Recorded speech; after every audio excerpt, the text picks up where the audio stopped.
the median New Mexican only has $41,000 of assets. A median American has $193,000. What that means is that in assets, the average New Mexican only has about a fifth of the median assets of Americans in general. So how is it that we're such a huge oil-producing state and yet we have such poverty here? So the solutions to me are own your means of production locally and add value to what it is that you're producing rather than ship it off to someone else. I'm Carolyn Parrs, communicator, coach, and host of Just Power, a podcast about creating a clean energy future without leaving anyone behind. Join me as we explore the technologies, policies, and human stories that can make clean energy not just sustainable for our planet, but accessible for everyone. Welcome to Just Power Podcast. Today I've invited on John Lonergan. He's the CEO of PCC to talk about building in New Mexico, one of the poorest states in our nation, the nation's first carbon neutral fertilizer plant that could potentially bring in over $1 billion into the state, create 2,000 plus jobs, and greatly benefit the Navajo Nation where the plant will be built. He's calling the project Bluria, and it promises to transform agricultural supply chain, but do it in a way that implements environmental and equity practices. And that is why he's here today. So if you're as curious as I am, let's go. Welcome, John. Thank you, Carolyn. Great to have you on, and I'm excited to hear more about this plant that you are planning in New Mexico, where I also lived for many, many years and raised my kids. So this is near and dear to my heart. So tell me, what is Bluria, right? Sure. And how did this project come to be? Well, Carolyn, much as all of us in Santa Fe like to eat organic food, fertilizer is important for agriculture throughout the world. And in the United States, we use a lot of what's called urea and UAN32, which help put nitrogen into the soil and increase the productivity of the crops. So our plan is to build a plant that makes urea and UAN32 fertilizer, which is then used by farms mostly in the Southwest and northern Mexico. Okay. So why did you pick New Mexico? I know you live there and love it, right? But why New Mexico? Well, they always say that the CEO picks a site 50 miles from where he lives, so maybe that's the reason. The truth of the But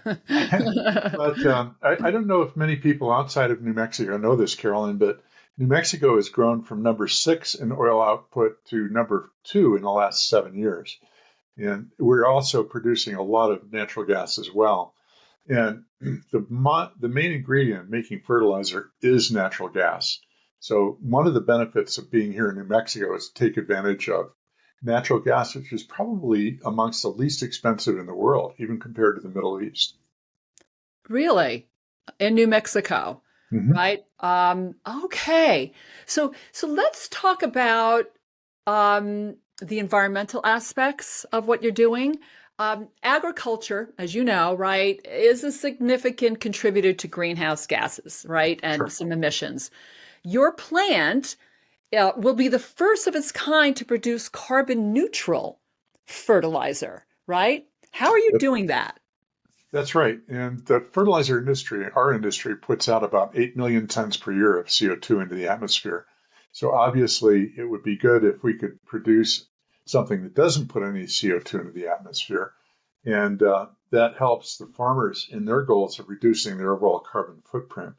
In California, for example, they passed a law last year that requires farmers to reduce their carbon footprint by 2030 by 40%. So hopefully we can contribute to that with our product. Right. So California is a market for you. Obviously, probably the biggest market, right? Yes, it United is. States. That's right. If you can make it there, you can make it anywhere. That's true. And where else? So New Mexico? Yeah, New Mexico, certainly up in the Four Corners area where we're building the plant, Utah, Colorado, Arizona, and New Mexico. it's really from West Texas through Arizona, New Mexico, Colorado to California, and the four northwestern states of Mexico. And you probably know this, Carolyn, but northern Mexico has really grown its agriculture in the last couple of decades. Everything from avocados to tomatoes to lettuce to everything else is coming from the Southwest, but also from Mexico now. Right, right. So we want this to happen in New Mexico, Yes, right? we do. We do. I do too. Yes, So I know that the one of the benefits, because it's in New Mexico, is the transportation, right, advantages that you that's right. have there. Because right now, as I read on your website and maybe some conversations, is that it's happening in the Gulf of Mexico, right? So it's Mhm. traveling across the United States to get to California. That's energy too. Yeah, when you think of carbon footprint, Carolyn, you've got two facts. One is how much carbon dioxide do you create when you produce a product? Hopefully, we're taking care of that. But you're right, the secondary carbon footprint is transportation. And since most of it is produced in the Texas Gulf Coast and up the Mississippi River, that's about a 2,000-mile trek. And hopefully, we can cut that in half or better compared to what's currently available. Right. Right. So these are ambitious goals, right? And I'd love to see the numbers. Obviously, Yeah, this is all in planning stages right now. right. Um, so they're on paper, right? Correct. We want to see it on the land. Uh, Um, so let me just, I know I've talked about transportation, but I want to go back to some of the environmental, because when you work in natural gas, there's, produced water, right? That mhm. happens in that process. And that's always been an issue on like, what do we do with this water? Where does it go? So part of your process is treating that water, right? So, uh, to be that's right. repurposed. Actually, for fracking, and for oil, there's a lot of produced water, no question. I think it's 5 barrels of produced water for every barrel of oil that comes out. Right. That's an issue in the Permian. Where we are in the San Juan, it's mainly what they call dry gas, and there's no fracking or very little fracking that's done. So it's a lot different situation, but we do Okay. want to reuse water. So in our particular case, we're siting the plant on Navajo Agricultural Products land. That's where they have about 80,000 acres under cultivation, and they have a lot of what's called gray water, which is agricultural runoff. And in that case, rather than take water from the river for our use, we're going to take what's called that gray water or the agricultural runoff, process it, and use that for our processes. On the other side, we really don't have any output at all. There's no water output or air output to be concerned about. So we take it in, use it in the process, and there's no effluent. So you're saying that the water that gets produced is you're actually treating it, turns into gray water, which is actually used back into your processes. The gray water comes from the farms, and we're taking that gray Okay. water, cleaning it up, using it in our processes, Ah, and we're not putting it back. In other words, right. it's part of the product. Okay. So this is, they talk about the circularity of a product, right? So it Hmm. sounds Hmm. like that's happening here.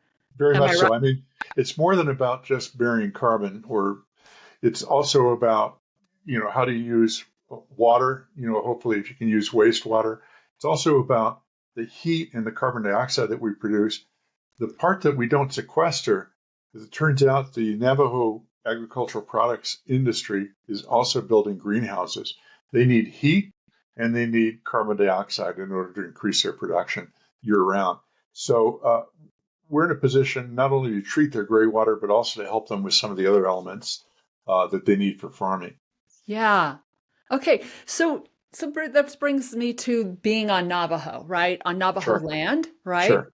And for those of our listeners that don't know, like San Juan area in Hmm. the Four Corners area in the United States, there was a coal plant there, right? Yeah, there was. That got closed, and a Hmm. lot of jobs got lost through Yeah, that. yeah. They lost about 1,800 jobs in the Four Corners power plant and about 650 jobs in the coal mine. And the Navajo regions there, like Shiprock, lost a tremendous amount of wages and taxes. So, for example, the Shiprock district lost half of its tax revenue. So that Wow. really hits them hard on education and other areas. And yeah, the other is they're looking for other high paying jobs to replace what they've lost.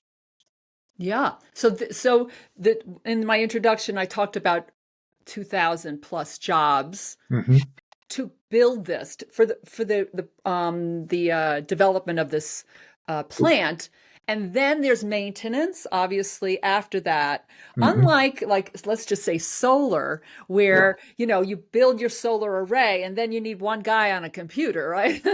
pretty To, much, pretty right, much. something like that, right? Yeah. Tell me what happens, So, after it's all built. so yeah, you're right. It takes about 2,000 people on average over 30 months to build the plant. The good news is that the Navajo and other tribes around there actually have a lot of the expertise that we need. They have a lot of welders and pipe fitters and boilermakers. So we're hoping to find as much of that 2,000 employees as possible in the area of the Four Corners Ah, area. And that's different than other areas where you have to import all of your labor. So obviously that's a boost. But on a permanent basis, we are employing about 300 people. So there are about 100 to operate the plant. There are another 175 that are required for transport from the plant down to Gallup and okay. transshipping. So altogether, about 300 jobs. And those jobs, on average, pay over $100,000 a year. So they're Okay. well-paying jobs, Yeah. which is what they need. It's not just any job. It's a job where people can, they have the assuredness they can go in every day. They can go back home every night. It's a real benefit compared to what they've had to do in the past. Yeah. So these are ongoing jobs that are Yeah, retained after it's that's right. fantastic. I'd like That's to right. talk, yeah. I love what I'm hearing right now is just that, it's on Navajo land, right? Hmm. You're hiring part the Navajo people that live there, right? Right. Tribal from the Right. tribal nations. Right. And we've also talked about how it might benefit them also financially beyond jobs, right? Maybe ownership of some of this project. Can you talk a little bit to that? Yeah, NAPI is a trust owned company by the Navajo Nation. And the Navajo Nation has done that a lot in the last few decades, where they create these companies and they give them trust lands. So it gives them some degree of freedom on what they can do as an independent entity rather than having everything go through the central Navajo structure. So NAPI is one of those. It's interesting. It was created in 1962, and they have a picture of John F. Kennedy signing the contract between the Navajo Nation and the U.S., whereby the Navajo contributed water through the Navajo Dam to the area, and the federal government gave them 110,000 acres and the capital investment so that they could farm it. So they've been farming this for 60 years now, a very successful operation. Okay. And what are they farming? Everything alfalfa, hay, corn, truck crops. They'd like to do more in greenhouses, as I mentioned, but they have a whole bunch of different crops that they're doing. Okay. So could this potentially increase the farming? I mean, you're creating the fertilizer there, right? That normally Sure, they'd have to go all the way over there to get, right, on sure. the East Coast. If it's all happening in this area, right, including the workers, including all of the materials, how can it actually expand the farming capacity? Well, yeah, one I mentioned before is greenhouses. They'd like to do more because they want to do year-round agriculture with higher value crops. So that's one area that can help. The other area, frankly, they're a major shareholder in our company, so they're going to benefit from the cash flow of the operation altogether. Uh, but to just Ah, give you a small example, we're going to save them about $4 million a year in their fertilizer costs because we're right there. They don't have to order it from the Texas Gulf Coast. So yeah, there's an immediate financial benefit to them, and hopefully some long-term benefits as well. okay. So they're already part owners, Yes. right? Is what I'm That's right. hearing. Right. And they're going to save money, which is Yes. actually a benefit to their nation. Yes. And we'll see what can happen actually if it's all kind of happening in it feels very circular to me that it's keeping it in and keeping it in New Mexico. You Well, know, yeah, here's the issue, Carolyn. We're huge producers of oil and gas, as I mentioned before, here in the state, and yet we're the third poorest state in the United States. So, yeah. I mean, if you're looking at equity, you're saying, okay, where is all that money going? $71 billion last year of oil and gas revenues, $35,000 per person. I checked my wallet this morning, Carolyn. I did not find $35,000. So somebody got that Bummer. money. It got So shipped out. it, God love them. It got shipped out to Texas and places like Mm, that. What we would like to see is more local ownership of the resource. That's number one. And number two, we'd like to add value to the gas that we take out of the ground. In other words, rather than, we're going to purchase about $100 million a year of natural gas, but we're producing $700 million of fertilizer. So the difference, that 600 million, is value add right here in New Mexico. So rather than having Texas or other places take that gas and turn it into fertilizer, why don't we do it here? okay. Okay. Well, the governor must really like this one, right? I Uh, hope you I talk. know her. I know her staff does. I haven't had the pleasure of talking with the governor about this yet, but there's Okay, a lot maybe of we it. can get this podcast to her. Okay, All right, Michelle, I love you. All all right, right. Governor Lujan Grisham, we're here. Okay, hello there. I have connections. Good. Okay, so all right, I want to talk back to environment. I mean, our show is focused on equity, and what we mean by equity is just kind of fair practices, fair wages, being able to that historically underserved communities actually get benefit, right?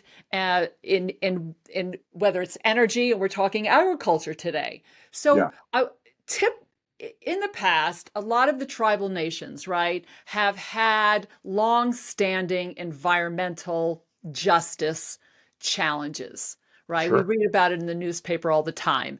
Um, how will their voice, you kind of hinted on it, but how will their voices be heard, right, in the development stages, right, of what's happening? And then not just stopping there, but actually integrated throughout the project and beyond. So Mhm, mhm. there's always a presence. Yes. Well, a lot of our listeners may not know that Navajo has its own EPA, which is patterned after the federal EPA. So we need to run through the same hoops with the Navajo that we would, and with federal EPA. So there's obviously a process of licensing and overseeing regulation that we need to respond to. Um, but I think the more important thing is taking advantage of the area that we're in and that circular economy that we talked about before that goes beyond just taking out the carbon dioxide.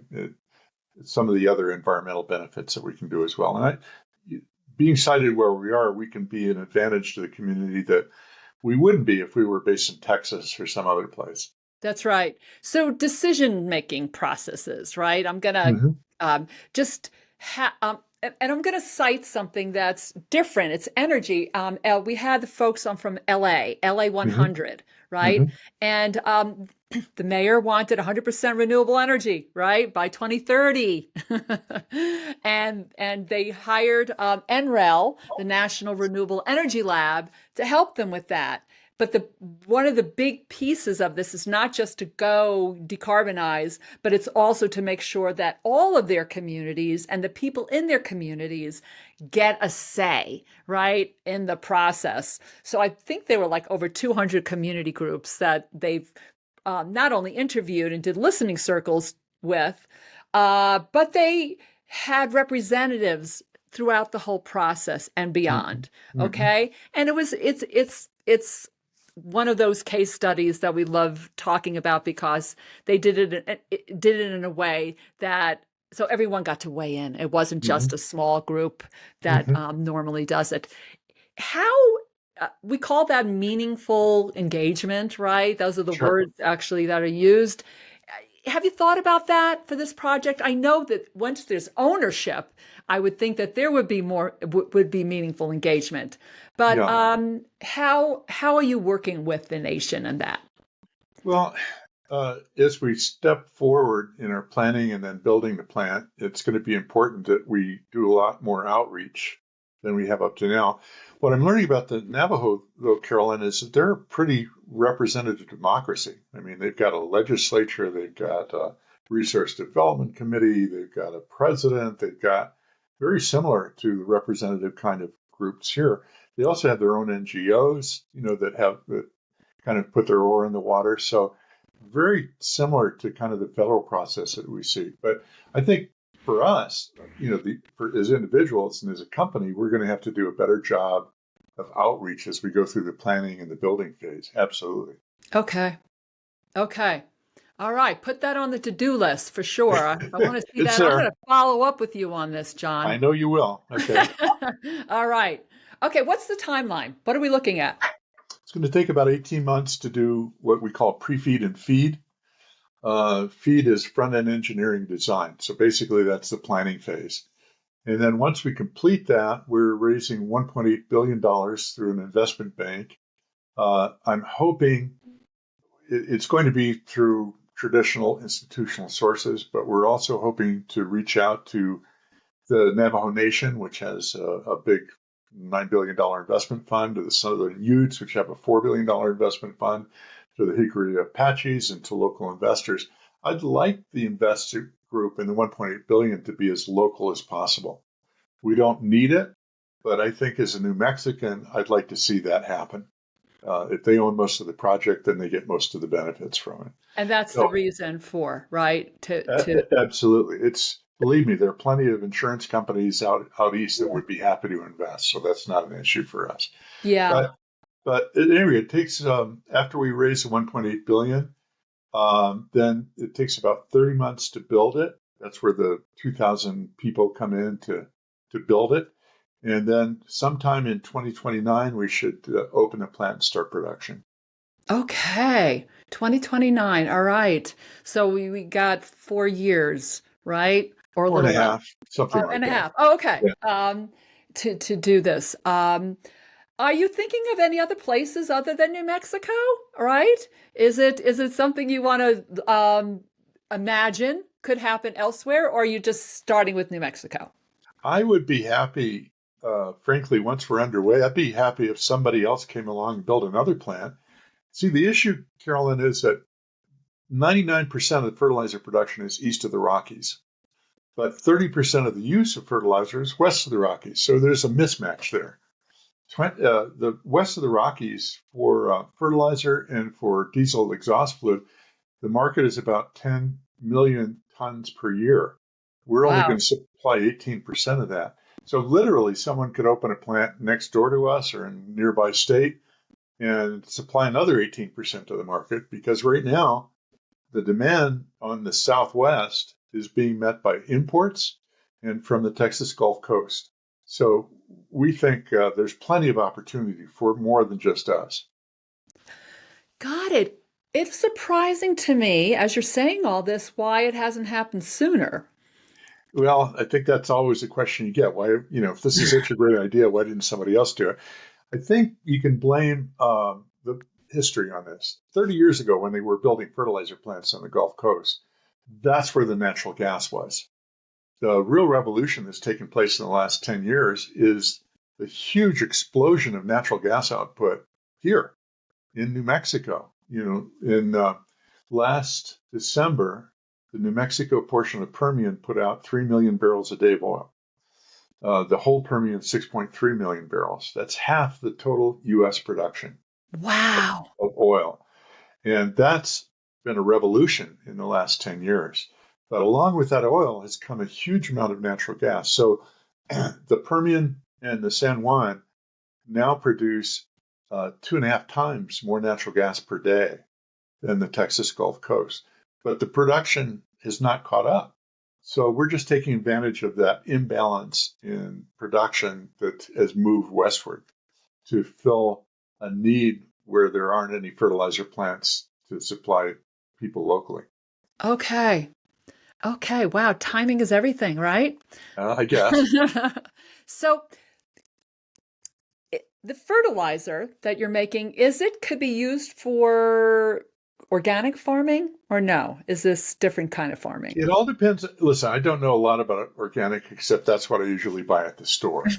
Uh, I think, to me, when they say organic vegetables, it suggests to me that they use, cow dung, or they use compost or things like that, which are fine. I mean, there's nothing against them. But the point is that in the Southwest, our soils are nitrogen poor. So in order to grow anything, you need water and nitrogen.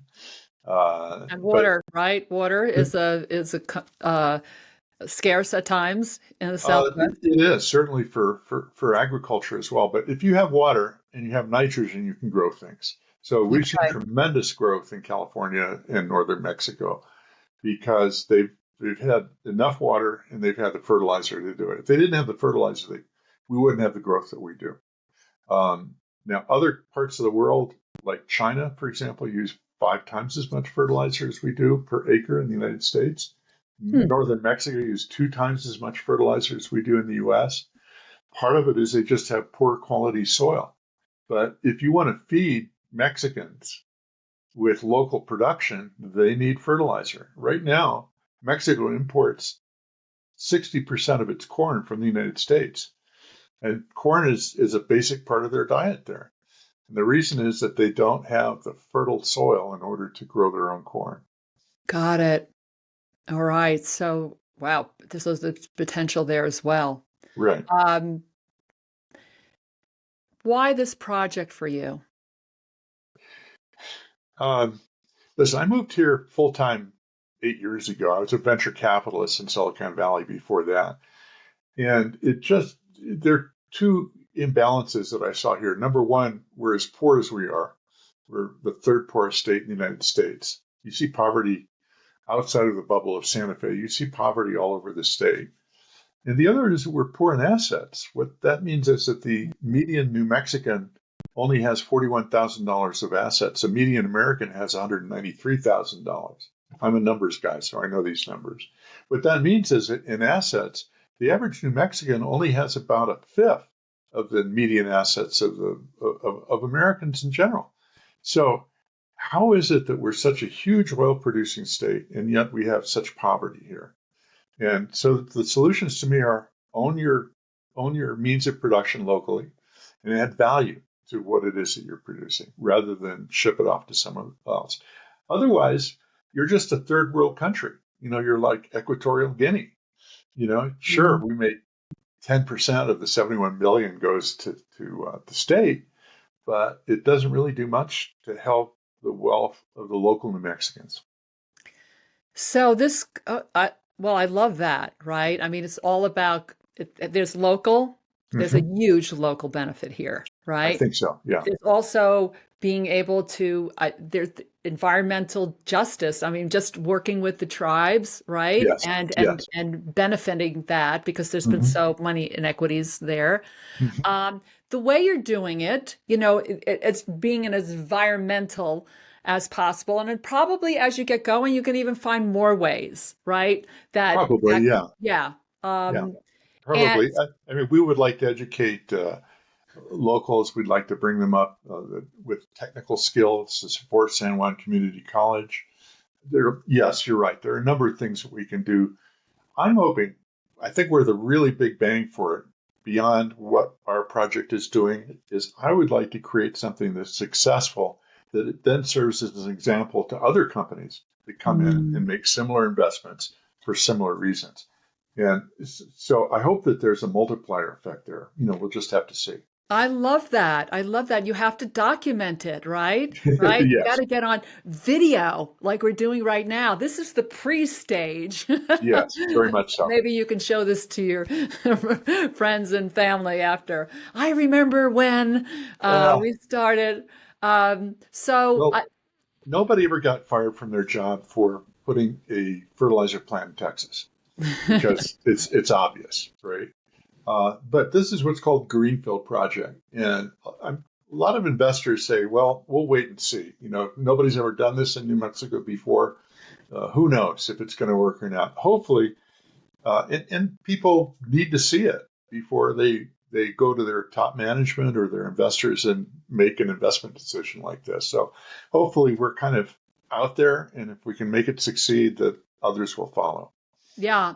And, New Mexico can be challenging, right? It can be with Yes, workforce, right? There's challenges that happen there. Even though it's a large state, the population is small as well. yes, And there's these little yes. bubbles around that. So you're our trailblazer here, John, right? And I hope so. I hope so. I mean, in fact, you're in Colorado. Colorado is doing very well economically. All of the southwestern states have grown significantly in the last 10 years. We're the only state that has not grown. So we're losing a lot of our young workers to other mm, states. And it's funny, but up in Farmington, up in Four Corners, I've had a number of people say, my son or my daughter grew up here and they had to move out to go get a job somewhere else. It'd be nice if we could keep those people local. that's right. That's right. And I've heard that a lot. So just in wrapping up, what legacy would you like to leave, right? In this project or we can just say your home state now, right? You're in New Mexico. Uh, just to get very personal about it, I believe that at my age, what's more important isn't how many cars I drive or how big the house is. I think what's more important is that there's something that goes beyond me being here that builds value and helps improve people's lives. And in New Mexico, we have a target-rich environment. We have a lot of things that can be improved. So I'm just hoping I can leave the state better off when I leave it than when I came here. Right on. Right on. Thank you so much, John. I Thank appreciate you. what you're doing and how you're doing it. Um, and thank you for joining us here today. Remember, today we're talking about agriculture and land, right? And Hmm. then we've talked about energy and we've talked about water, but all of it is part of our, I would say, ultimate legacy that we're trying to leave behind. So, Agreed. yeah. Agreed. So this show is a little different today because we got into the dirt of it all. We got into the dirt, and there's going to be more of that on Just Power Right. because we are all in this together.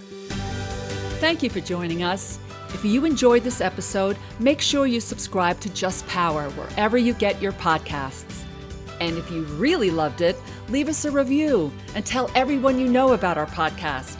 It's going to take all of us to create a clean energy future that leaves no one behind.